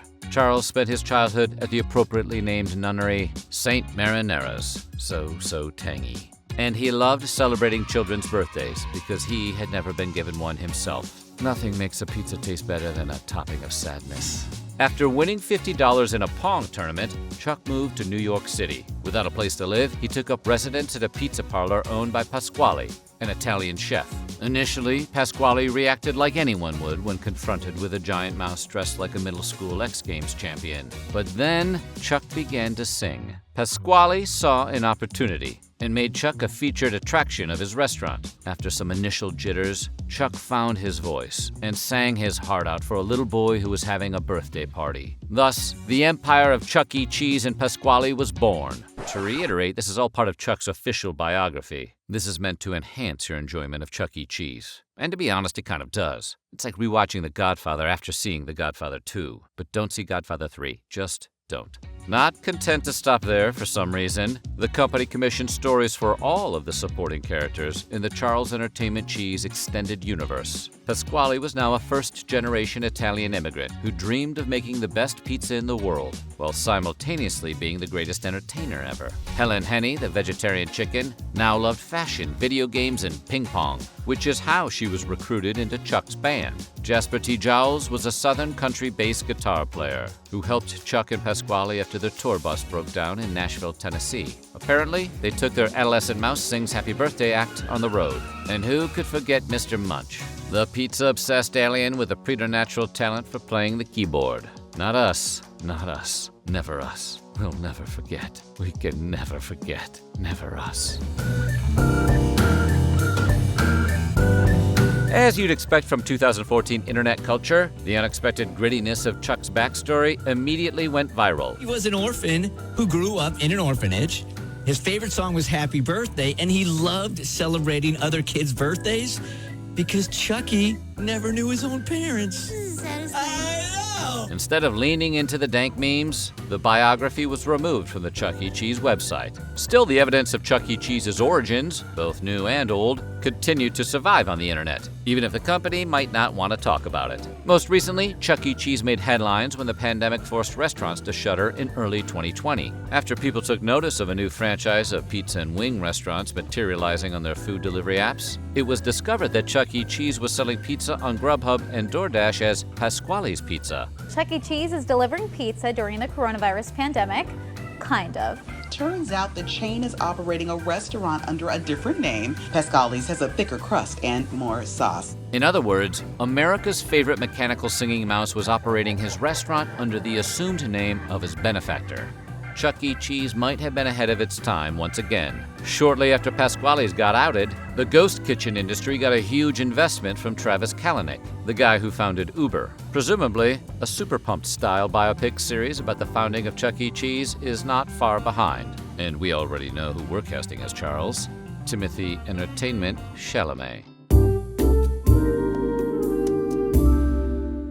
If you ever took a bag lunch to school, odds are you're pretty acquainted with Little Debbie, the preferred prepackaged brand of treats adored by latchkey kids the world over.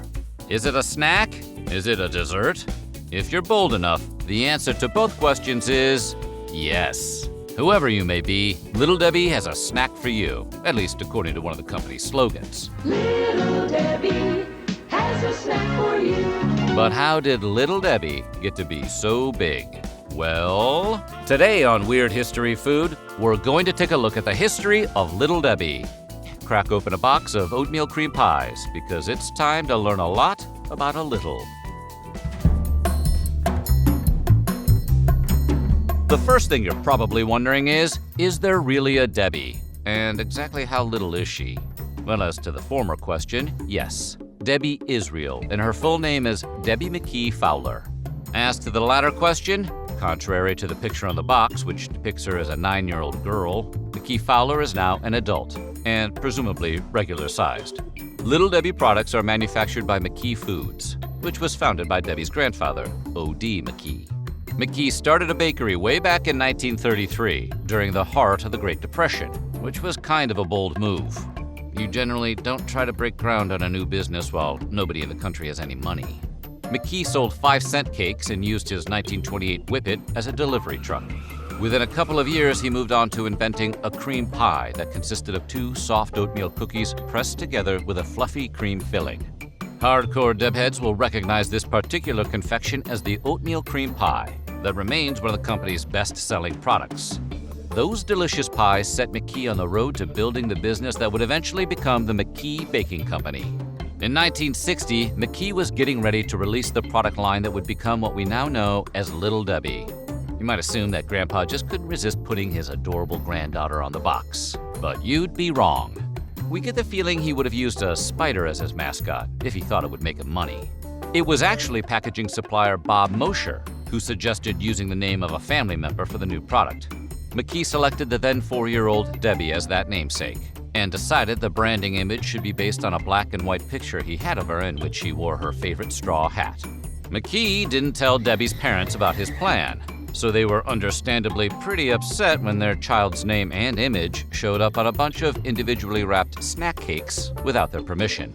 But by that point, the Little Debbie product line was in full swing, and we imagine it's hard to stay angry at Grandpa, particularly when he's rich. The black and white photo was given to Pearl Mann, an Atlanta-based artist, who then used it to create the original color artwork that would appear on Little Debbie boxes for decades. The artist was also asked to age Debbie up a little for the packaging so that she would appear closer to 9 years old than 4. Apparently, they were worried nobody would believe that a toddler baked all those cookies. While the logo received a few minor updates in the 1980s and some more in 2013, it remains very close to how it originally appeared. Since being founded in 1960, Little Debbie has built up quite a variety of treats in its product line. The offerings mostly consist of cookie and cake-based dessert snacks with different kinds of icing. But counterpoint, who cares? A warehouse full of cakes is never a bad thing, even if some of them are basically repeats. In the cookie department, there are, of course, cream pies, which come in the original oatmeal variety, as well as chocolate chip, raisin, banana marshmallow, and snickerdoodle. Although, if you buy the raisin variety instead of the oatmeal on purpose, you are most likely an android. That's an instant fail on the Voight Comp test. Let me tell you about my mother. There are also fudge rounds, which are something like an Oreo with chocolate filling, as well as Star Crunch Cosmic Snack Cookies, which are cookies topped with caramel and rice, then coated in fudge. You really shouldn't give those to kids as often as parents do, but no kids are complaining. Little Debbie also makes 6 types of donut, including frosted, glazed, powdered, fudge round, strawberry shortcake, and zebra cakes, which have chocolate and vanilla stripes and aren't made from real zebras. Real zebras aren't that moist. Trust us. There are also donut sticks, which are like donuts but in a more convenient stick shape.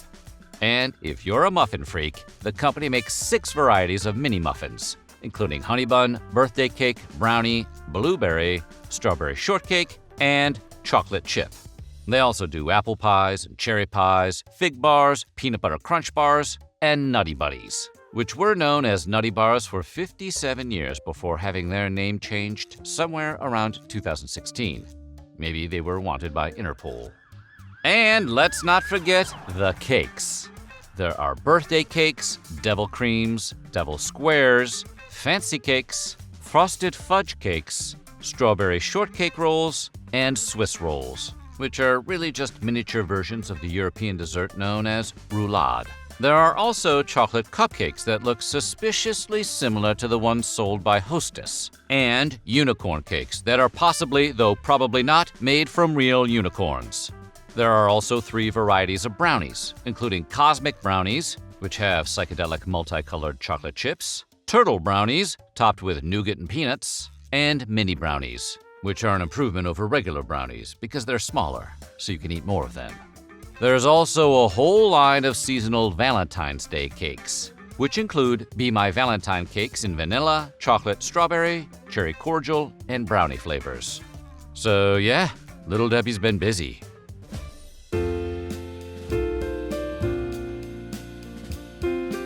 It is not unusual for a privately held company to reflect the values of its founder.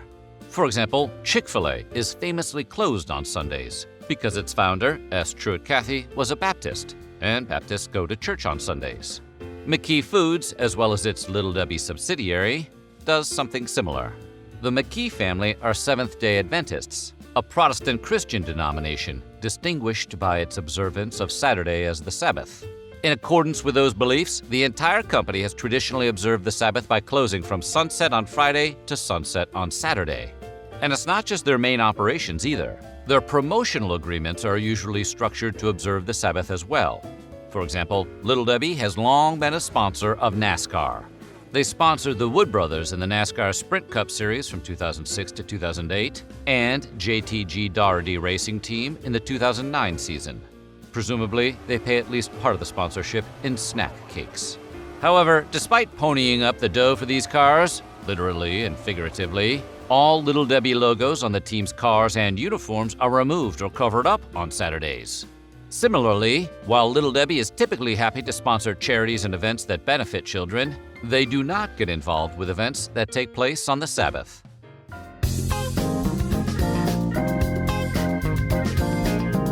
These days, Debbie McKee Fowler, Little Debbie herself, actually works for McKee Foods, which, obviously, the least they could do is give her a job. She is currently the executive vice president of the company, and she also has a seat on the board of directors, which has to be a little surreal for the other board members. Imagine being at a meeting of the McDonald's board of directors and finding yourself seated next to Ronald McDonald. Spooky. McKee Fowler is both a bit of a trailblazer in terms of being the first mascot to serve on the board of a major company, and is also following a family tradition.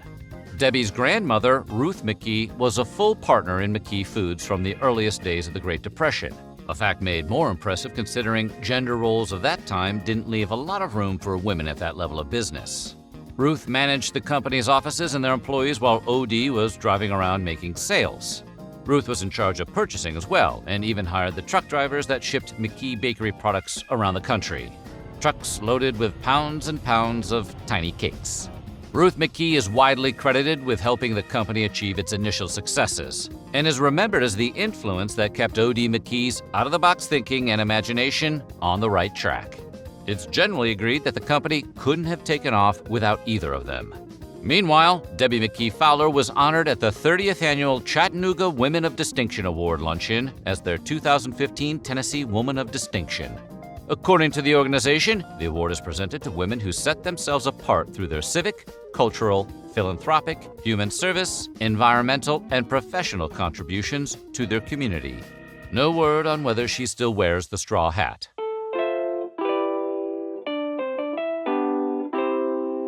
Given how widely available Little Debbie products are, you'd probably guess that they're also pretty profitable. And you'd be very right. In 2020 alone, McKee Foods made around $895 million in sales, beating out Hostess, their biggest competitor, who made roughly $723 million in sales. Take that, you mushy-ass Twinkies.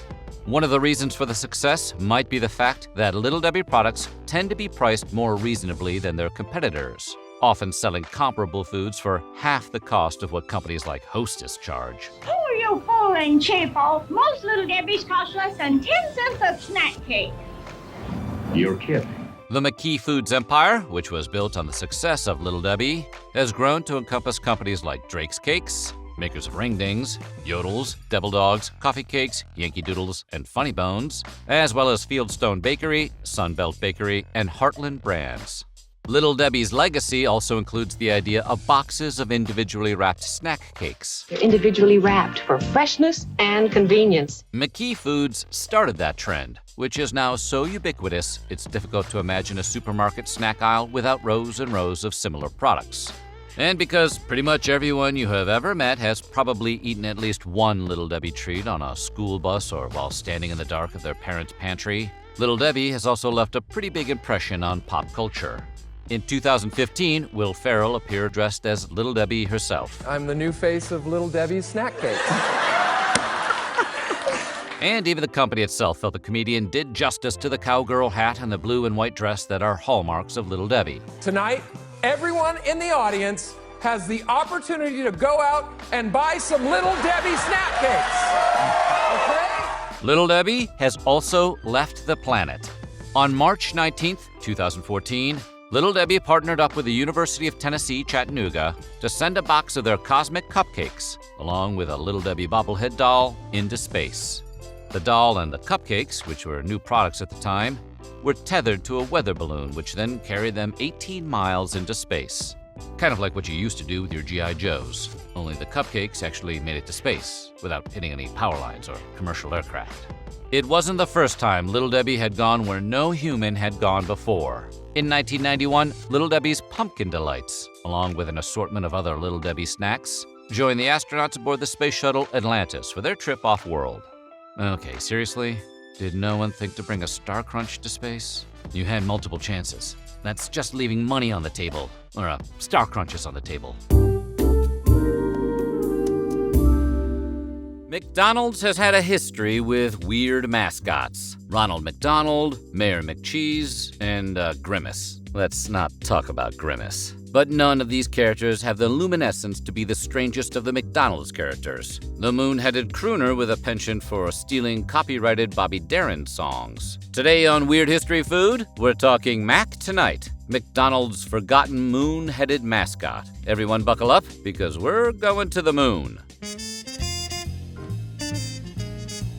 McDonald's Mac, aka the Mac Man, was born out of sheer desperation, as so many terrible ideas often are. By the 1980s, the burger wars had begun, resulting in cutthroat campaigns and ballooning ad budgets as McDonald's found itself fighting for first place with Wendy's and Burger King.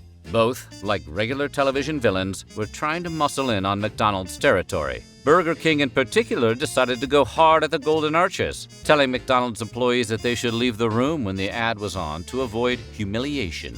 Eventually, companies woke up to the fact that their spending on these campaigns had gotten out of hand, with excessive advertising costs causing quarterly losses. Listen, it's a war, and you gotta spend money to make money. It was during the tail end of the burger wars that McDonald's turned to ad agency Needham, Harper & Steers for help. The firm came back with the idea of the McDonaldland, a way to expand past commercials and into little children's hearts everywhere via Happy Meal toys and Jungle Gym play places. The campaign was a massive success with children, as evidenced by the prices some of those old Happy Meal toys go for on eBay.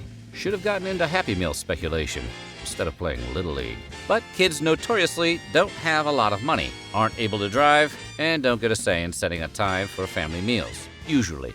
Consequently, nobody was coming to McDonald's for dinner when playlands were closed and the kids were asleep. By the mid-'80s, McDonald's was sick of watching others eat their lunch. They needed an adult mascot that spoke to grown-up sensibilities. And if you've seen our video on the Arch Deluxe, you'll probably guess how well McDonald's understood how to appeal to adults. The answer is poorly, but like horror show poorly. To boost dinnertime sales, McDonald's turned to an ad agency, Davis, Johnson, Mogul, and Colombato, who came up with the idea for the Moon Man. He would later be christened to Mac. With a budget of $500,000, it took a whole year to conceive and execute 4 spots on local TV of a fever dream known as Mac Tonight. Mac was the epitome of moon-headed coolness. He did all the adult things, like play piano and sing old jazz standards. Mac was indeed an instant hit. Our moon-headed friend would go on to star in at least 27 of his own commercials over the next 3 years. But the law finally caught up to Mac Tonight. After a lengthy court case, Old Mac was retired in 1989. So what happened? Well, first, let's start at the beginning. Mac Tonight is actually a play on Mac the Knife, a moritat or murder ballad from Kurt Weill and Bertolt Brecht's 1928 The Three-Penny Opera. And while the lyrics have changed over the years as different translations have sprouted up, they all start the same way, with a verse about the shark-like teeth and knife of the song's anti-hero, McKeith. McKeith is a killer who leaves victims on sidewalks oozing life with his trusty knife. In other words, not quite the obvious choice for a fast food mascot, but that's just us. So how did a violent ballad from a socialist opera about the pitfalls of capitalism become the inspiration for a humanoid moon hawking hamburgers? We have Louis Armstrong to thank. After hearing an English adaptation of the song, Armstrong's jazzy cover of Mac the Knife hit number 20 on the charts in 1956. 3 years later, singer Bobby Darin decided to do his own swing cover of Armstrong's cover, of Mark Blitzstein's English cover of this German opera ballad. That's a lot of covers. America went cuckoo for Cocoa Puffs for Darin's song. It hit number 1 in 1959. Who could have predicted that Americans would love hearing about the salacious crimes of a deranged killer? You know, besides podcast true crime hosts and Netflix documentaries. McDonald's took the gamble that their grown-up customers' love of nostalgic pop hits would override any squeamishness they might associate with the song's subject. So they copied the tune, changed the lyrics to be about 6 p.m. chow time, and gave the song to their spindly new mascot. Lest you think that one creepy backstory was enough for McDonald's to hang its hat on, the Mac Tonight spots took inspiration from another pop culture anomaly. Everything from Mac's pale complexion to his dark shades and black suit was all in service of evoking a very specific, very 1980s figure, the glitchy AI, Max Headroom. Max Headroom, voiced by Matt Frewer, was a big deal. Had his own show and his own line of toys. You could find Headroom referenced in everything from Back to the Future Part 2 to the most famous TV hijackings in history. He was also very much hoped would translate into adult interest in their own similar creation. So let's run through this checklist. A mascot with an oversized California Raisins head, singing a famous song about a serial killer with the lyrics reworked to be about late-night cheeseburger runs. Sounds like a recipe for success, McDonald's style. So who was looking out behind the giant Max Headroom glazed eyes of Mac Tonight? Why, none other than the beloved character actor and super tall guy, Doug Jones. You probably know the 6'3" actor from one of his 150-plus film credits, most of which are monsters or monster-adjacent. For example, he played the creature in The Shape of Water, both the fawn and that freaky eyeball monster in Pan's Labyrinth, and the zombie in Hocus Pocus. Jones was hired to play Mac, the new crescent-headed jazz crooner, based on his height alone. A singer provided Mac's voice. Why was it so important that Mac be tall when he was sitting down for all his commercials?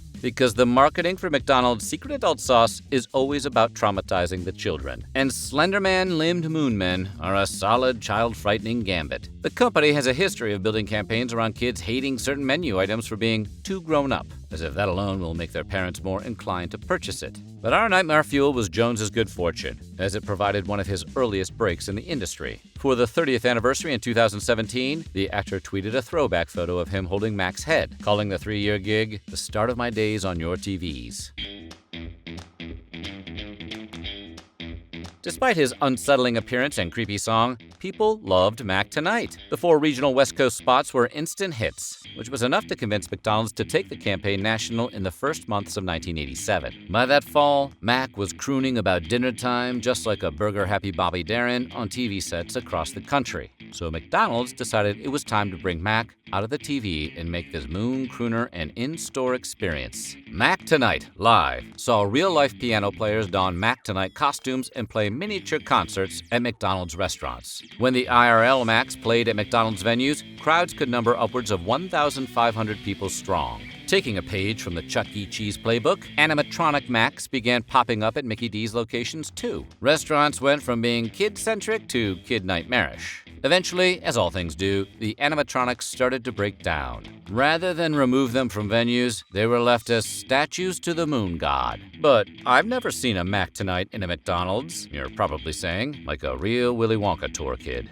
Don't believe me? How dare you? Why would I lie? But see for yourself over by yonder Universal Studios in Orlando, Florida. Minutes from the park, a Mechanical Mac sings at the world's largest entertainment McDonald's. Also known as Epic McDee's, this McDonald's is an 18,700 square foot structure with attractions such as a 22-foot tall playland and 2,000 square feet of arcade games. At Epic McDee's, you can get more than just the 99-cent menu. Waffles, omelets, pizza, a pasta bar, and a build-your-own burger station are offered exclusively at Epic McDee's. And housed in this half-acre of land sits the last remaining Mac Tonight, perched jauntily by his piano, frozen as a testament to late 80s marketing hubris. Some say, late at night, the sounds of reappropriated German opera can be heard echoing through Epic McDee's, followed by a sweet baritone whispering, "I still love you, baby."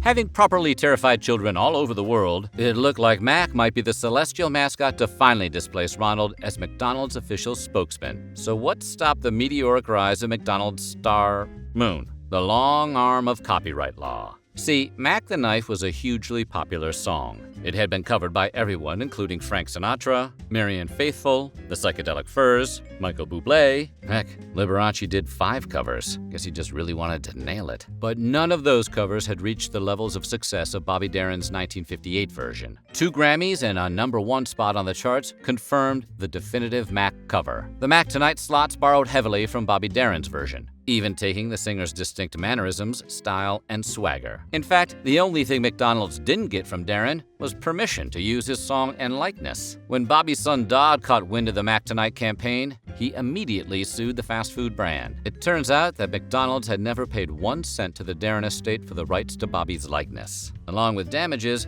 Dodd sought an injunction to halt all Mac ads. This was a huge blow to McDonald's, who planned their whole shtick around its new mascot, even going back on their original no kids policy to start hawking him in Happy Meals. And though the suit was eventually dropped, the damage was done. Mac was deader than the victims of his namesake. Or was he? Mac had been shelled, and McDonald's took that to mean adults were done eating at their establishments. Desperate, they looked to Ronald for help. And though the adultification of the clown for the brand's subsequent Arch Deluxe campaign in the mid-1990s was no less terrifying than Mac Tonight, it was way less successful. As for Mac, he's been recycled several times. First in a 1997 commercial cameo that made the formerly cool Moon seem, well, less cool. A decade later, Mac popped up in a South Asian campaign that was well received, only to disappear again. Sadly, these days, many young people recognize Mac as the Moon Man from a series of racist memes. Poor Mac, he just wanted to sing about an affordable dinner.